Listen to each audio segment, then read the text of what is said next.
An airman found an unknown name on his night shift roster. Julian Galloway didn't exist, but the base count was one man too high. Airman First Class Hugo Thatcher, barely 20 and fresh to the desolate missile field, shivered as he started his empty chow hall night shift. The wind screamed across the prairie, rattling the prefabricated building's thin walls. Technical Sergeant Oscar Prescott, his shift supervisor, had given him one rule with a gravitas that felt disproportionate to its subject. That table in the corner? Prescott had pointed with a thick finger toward a small round table draped in a white cloth. An inverted glass sat on it, beside a shriveled lemon slice. A wooden chair was tipped against its edge. You walk around it. You never right the chair. It was an old rule, a superstition perhaps, but Prescott's tone had left no room for argument. Hours later, alone with the echoing silence, broken only by the hum of the refrigerators, Hugo found himself needing to sweep beneath that very table. A crumpled napkin had found its way there. He grumbled, a low sound in the vast quiet, and reached down. The chair was light, easy to lift. He set it straight, aligning it with the table's edge, then ran his broom efficiently beneath it. The napkin vanished into his dustpan. By morning, when the early shift arrived, a new recruit, Airman Miller, found the glass on the white cloth stood upright and full of clear water. And a different chair, dragged from another table, sat tipped against the edge of the forbidden one. Hugo felt a chill that had nothing to do with the biting winter air. He tried to rationalize it, a prank, a tired mind playing tricks in the dead of night. Perhaps he'd been so focused on sweeping he hadn't noticed someone else in the hall. He checked the chow hall's duty roster, pinned to the corkboard by the kitchen door, hoping to find a mischievous soul assigned to his shift. The roster, printed faintly, listed only his name for the late shift. Hugo Thatcher, A1C. Puzzled, he looked at the day's roster, scanning the familiar names, then back at the nights. There, neatly penned beneath his own, was a name he didn't recognize. Galloway Julian, A1C. He'd been alone. He knew every airman on his shift, and indeed, every airman on the base, by sight or reputation. Julian Galloway wasn't one of them. He asked Oscar Prescott about Julian Galloway during the shift change. Prescott, nursing a chipped mug of coffee, squinted at the roster. Galloway? Never heard of him. He tapped the paper with a fingernail. Must be a typo, kid. Or some new transfer that hasn't made it to the main manifest yet. He shrugged it off, dismissing it with a wave of his hand. But Hugo couldn't. The unease began to gnaw at him.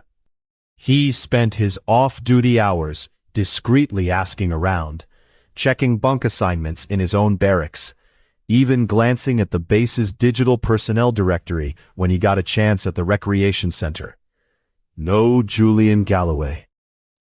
No record of him ever being assigned to this base, not in any official capacity, digital or otherwise.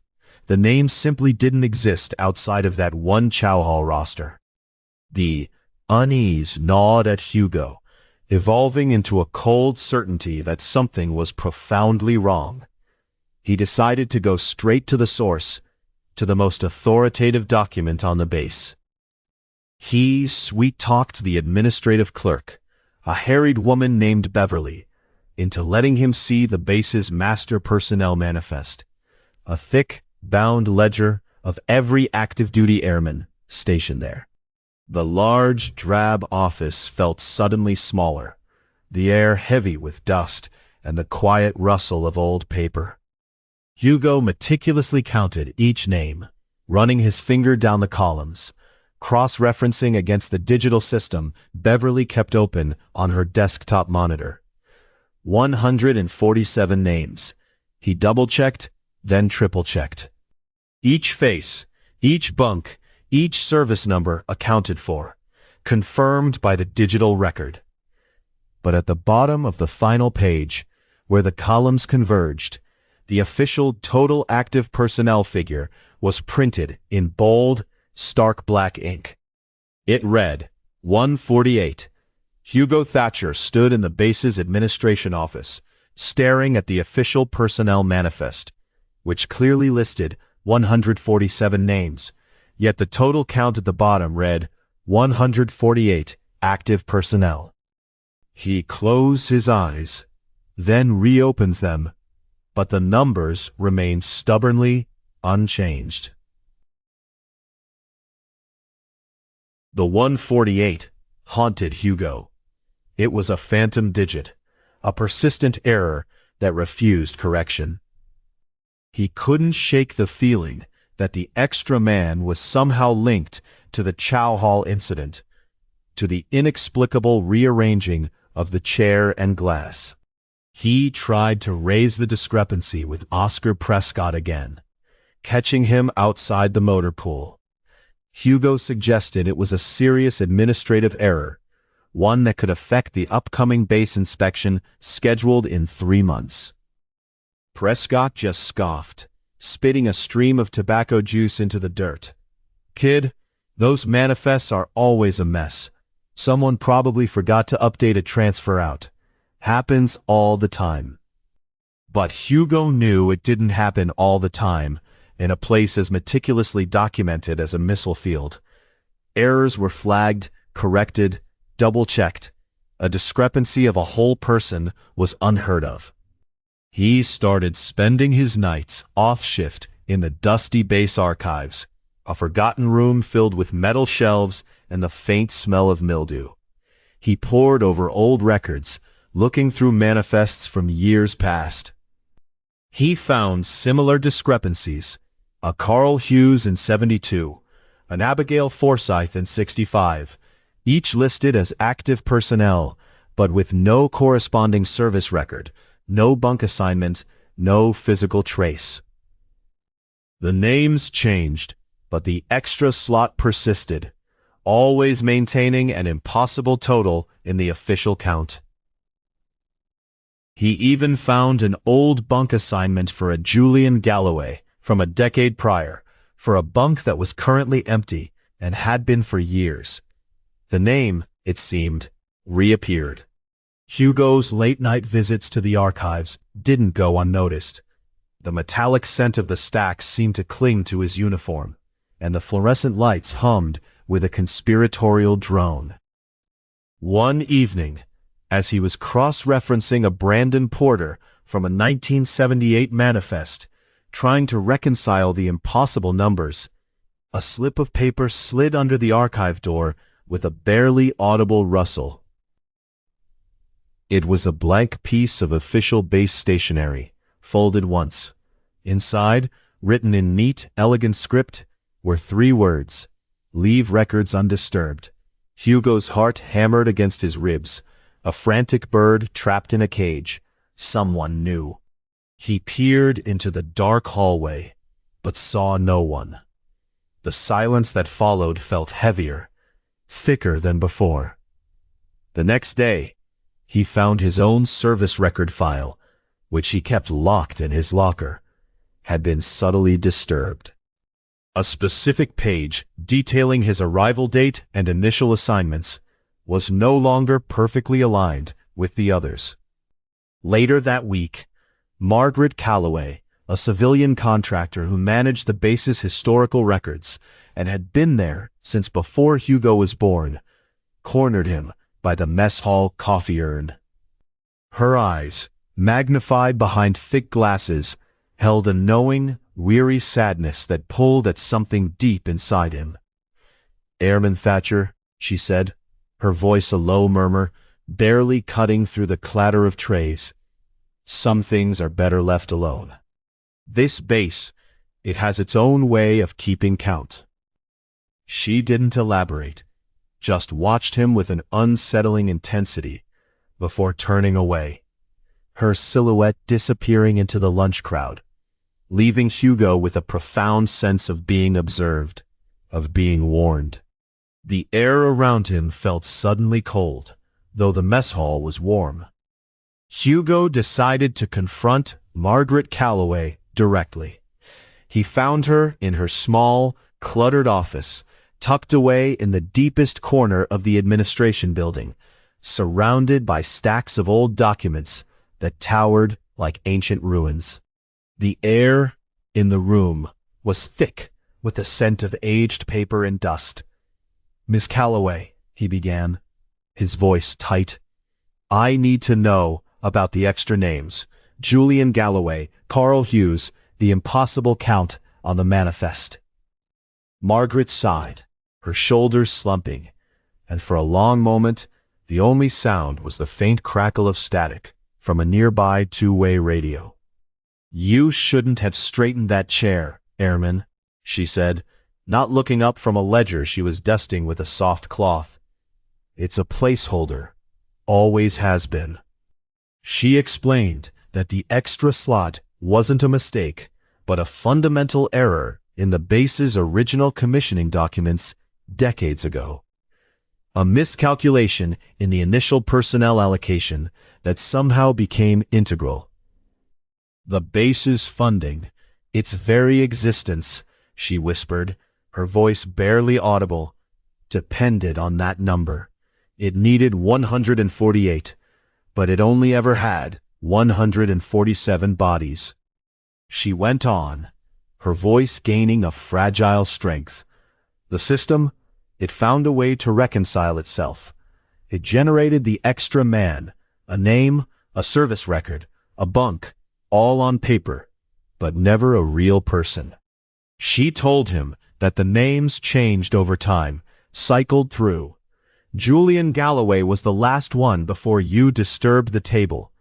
It was his assigned seat, his place in the system. Hugo felt a cold dread spread through him, a certainty colder than the prairie wind. The chow hall table, the tipped chair, the inverted glass, it wasn't just an old superstition. It was a physical manifestation, a beacon for an impossible presence. "And anyone who tries to correct it?" Hugo asked, his voice hoarse, barely a whisper. Margaret finally looked at him, her eyes, usually kind, now filled with a deep, ancient fear. "Anyone who tries to remove the extra from the count, they become the next one." Margaret pushed a heavy, leather-bound ledger across her desk. Its cover was brittle with age, cracked and worn, its pages yellowed and smelling of dust and old paper. "This is the original commissioning ledger," she said, her voice barely a whisper, echoing the profound quiet of the cluttered room. "From the day the base was founded, every single airman assigned to this post, from the very beginning." Hugo's hands trembled as he opened it, carefully turning the fragile pages. Each sheet was thin, almost transparent, the ink faded in places. He saw the names of men long dead, their assignments, their dates of arrival, all meticulously recorded in elegant, looping script. He scanned the entries for the chow hall, the mess hall, the kitchen staff, looking for any name, any detail that might offer an escape, a different explanation. An entry, faded but unmistakably clear, for Thatcher Hugo, A1C, chow hall night shift, special duties. The date beside it was 1958. Margaret Calloway's trembling finger traced a faded, elegant script in the ancient ledger, landing on a line that reads, "Thatcher, Hugo, A1C, chow hall night shift, special duties." The date beside it is 1958. Hugo stared at his own name, frozen, the paper cold beneath his touch.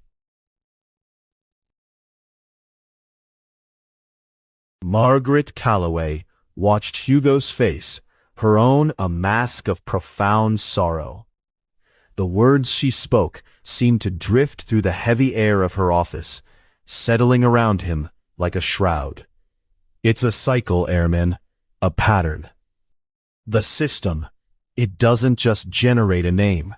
It pulls it from somewhere in time, or perhaps from someone destined to arrive here, to make the count whole again. She explained that his act of righting the chair wasn't just a disruption, it was an activation. He had signaled his presence, his willingness to engage with the anomaly. His name in the old ledger wasn't a coincidence. It was a pre-existing slot, waiting for its occupant. The base, in its twisted, self-preserving logic, had simply called him forth. "You weren't just new to the base, Airman," she said, her voice barely above a murmur. "You were new to your role. The name Julian Galloway was just the last placeholder. Now it's you." The full truth detonated in Hugo's mind. The extra slot wasn't just a number. It was a living function of the base, a phantom limb that needed to be filled. And by trying to fix it, by even acknowledging it, he had become the next one to be assimilated into its impossible count. His physical existence would slowly fade, his identity overwritten by the system, until he was just another name in the ledger, accounted for, but never truly present. Panic seized Hugo, cold and sharp. He had to leave. He had to escape this place, this impossible fate. He tried to apply for an emergency transfer, citing personal reasons, a sick relative, a sudden urgent need to be elsewhere. The forms never went through, perpetually lost in transit, vanished somewhere in the base's labyrinthine bureaucracy. He called home, frantic for a connection, for a voice from the real world, but the lines were always static-filled, dropping his calls after only a few garbled words. Desperate, he tried to simply walk off base. He approached the main gate during his shift change, his duffel bag over his shoulder, a flimsy shield against the inevitable. The sentry, Airman Charlotte Hughes, scanned his ID card. The scanner beeped, a sharp, insistent note, but the light remained stubbornly red. "Thatcher?" she asked, frowning, looking from the scanner to his face. "You're not on the outgoing manifest, Airman." Hugo argued, pleaded, his voice rising in desperation.